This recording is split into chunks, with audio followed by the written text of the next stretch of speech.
예, 관광자원 해설론 3주차 세 번째 동영상입니다. 지난 동영상에서는 역사까지 했고요. 역사를 할 게 따로 딱히 없다. 근데 이제 알도 레오폴드 루나피 레오폴드 해갖고 뭐 부자간에 아버지가 가족을 버리고 산속에 올라갔다가 저쩌고 그런 얘기까지 하고 말았습니다. 자, 23페이지요.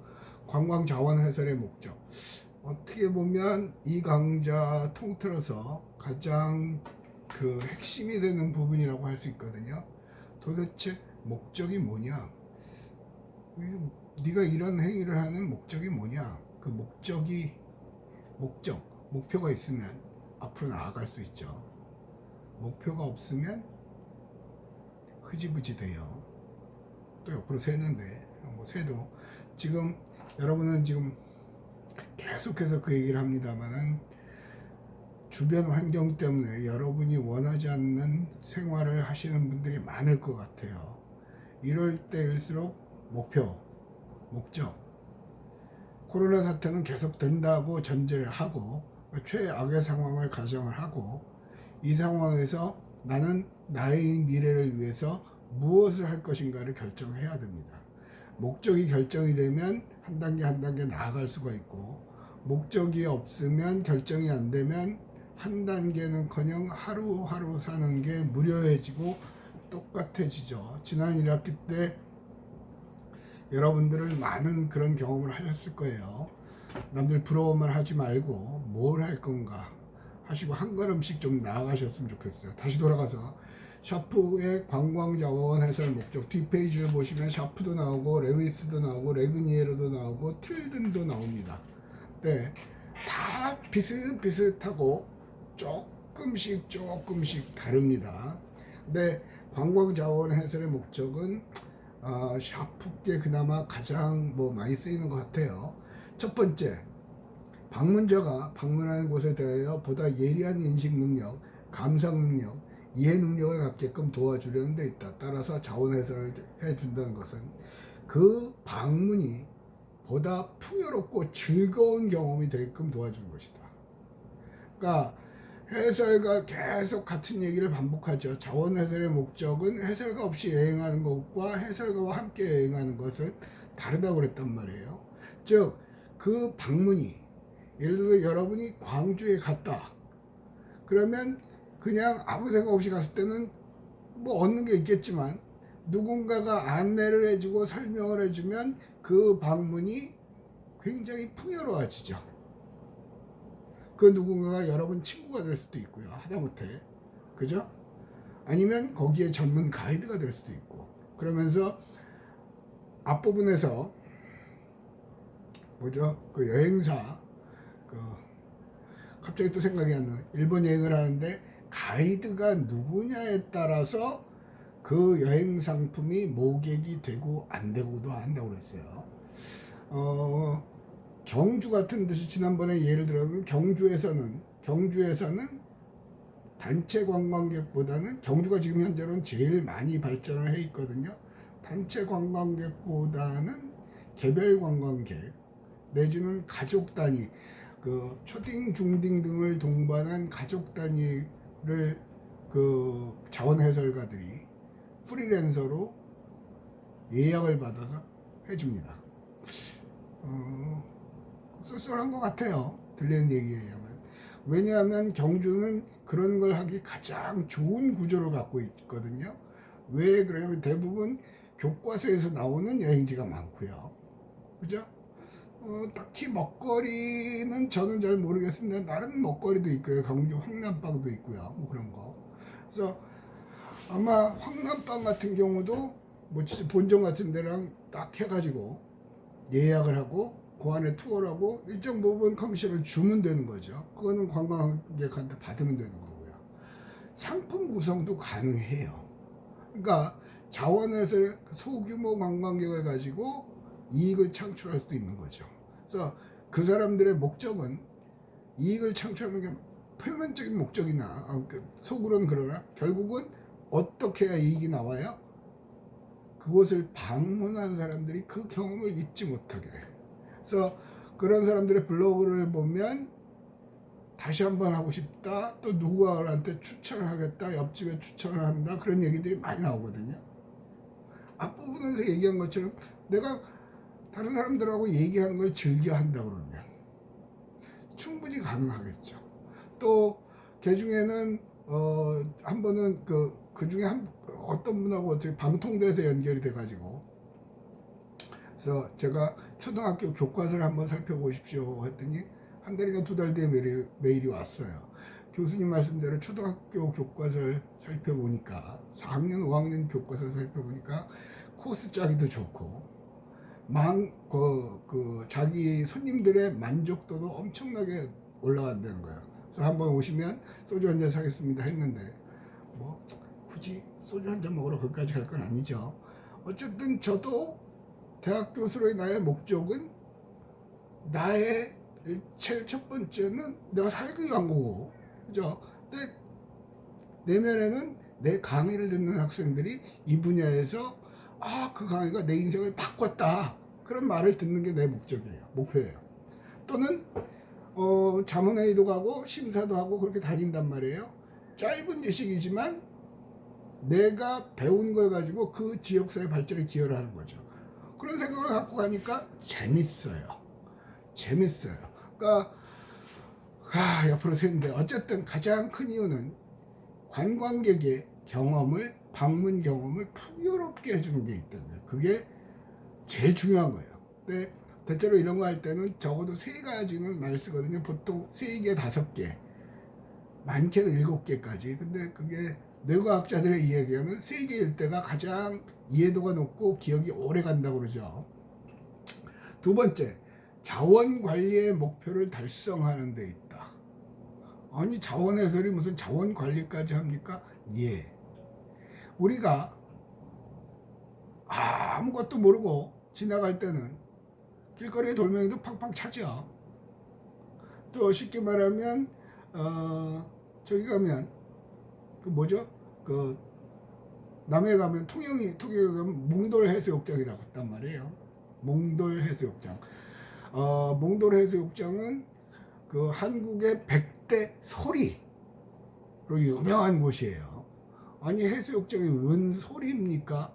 예, 거기는 독특하게 바닷가 해변이 모래로 되어 있는 게 아니라 자그마한 자갈들, 동글동글한 자갈들로 되어 있어요. 그러니까 파도에 쓸리고 깎여서 그게 마모가 돼서 동그라진 거죠. 그래서 밀물 때 파도가 들어왔다가 나갈 때 그 돌들끼리 싹 부딪히는 소리가 나요. 한번 들어봤어요, 저도. 그렇게 감동적이진 않았는데, 근데 저는 감성이 풍부하지 않았었나 봐요. 그걸 들을 정도에는. 거기에서 그 소리를 듣고 많은 관광객들이 덩달아 좋은데 뭐 하기도 하고, 실제로 그렇게 또 좋게 느끼는 분들도 많고요. 방송국 같은 데서는 그 소리를 녹음을 해갖고 방송으로 틀어준 적도 있죠. 공영방송에서 봤던 것 같아요. 자, 여기서 얘기하고 싶은 건 뭐냐 하면, 몽돌 해수욕장의 자원 해설을 통해서 그 100대 아름다운 소리란 얘기도 해주지만, 몽돌 해수욕장의 그 몽돌들은 외부로 반출이 불가능합니다. 법에 걸려요. 그렇죠? 그런 설명을 곁들여서 해준다 그러면 이게 너무 이쁘다, 귀엽다. 그리고 초딩들은 또그 별것도 아닌데 그 돌멩이 같은 거 열심히 모으잖아요. 바닷가 가면 소라 껍데기 모으고 조개 껍데기 들고 가면 그거 잊어버리면 울고불고 난리치죠. 아마 여러분들도 어렸을 때 그랬을 거예요. 결국은 집에 가서 그냥 이쁜 쓰레기가 돼서 어느 순간에 쓰레기통으로 가버린단 말이에요. 근데 그렇게 가져가려고 했던 초딩들도 그 설명을 듣고 나면 안 주워가겠죠. 그래도 갖고 간다 그러면 그건 대체가, 그러다 걸리면 벌금 내요. 10만 원인가 내는 것 같던데요. 벌금 내요. 보세요. 자원 해설을 통해서 그 지역의 자원을 관리하는데 기여를 했단 말이죠. 그런 건 많죠. 참 요즘은 그런 분들이 많지 않은데, 꼭 어디 동굴이나 뭐 관광지 가면 벽에다가 긁어가지고 누구 이름 쓰고 하트 그려놓고 뭐 그런 거 하는 경우요. 미국에서는 보이스카웃을 갖고 실험을 했었어요. 행동론에 관한 얘기인데 실험을 했죠. 두 개의 보이스카웃 집단에 요 집단은 숲을 여행, 둘 다 이제 숲속에 여행을 하게 하면서 요 집단은 사전에 한 10분 정도 교육을 시켰죠. 이 나무가 우리한테 어떤 혜택을 주고 이 숲이 인간에게 어떤 혜택을 주고 우리가 이 숲을 어떻게 관리해야 되는지 그런 걸 해준 집단하고 요 집단은 10분 늦게 와서 그냥 하고 그 다음에 쫓아다니면서 관찰을 했죠.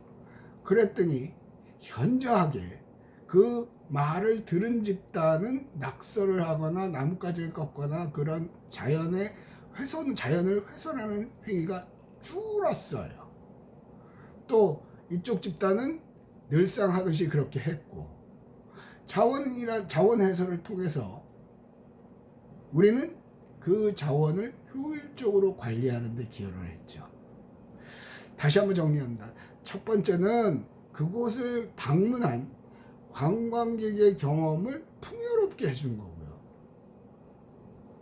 두 번째는 그 관광객이 방문한 곳의 그 자원들을 잘 관리하는 기능을 해요. 해설을 해줌으로써 들은 사람과 안 들은 사람. 근데 이제 요게 확장이 돼서 밴들리즘이라는 게 나오는 거죠. 그 유럽에서 반달족이 들어가고 도시를 막 파괴하고 난리를 쳤단 말이에요. 그래서 파괴 행위, 훼손 행위 그런 걸 통틀어서 밴들리즘이라고 그래요. 중요한 건 아니에요. 근데 또 대학원에서 한동안 그거를 연구하는 게 부민 적이 있었어요. 그러니까 관광객들이 훼손, 지금 요즘 같은 경우는 중국인 관광객들이 많이 훼손을 하죠.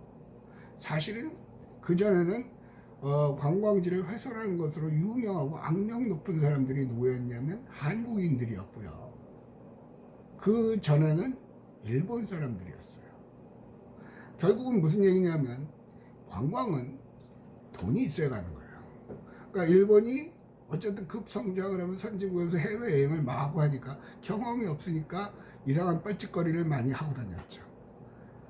그게 이제 어느 정도 줄어드니까 우리나라 사람들이 동남아 가면 곰 쓸개, 곰 발바닥 뭐 그런 거 먹고 오기도 하고 낙서하기도 하고 그래서 유럽에서도 그런 낙서, 한글로 된 낙서를 많이 봤죠.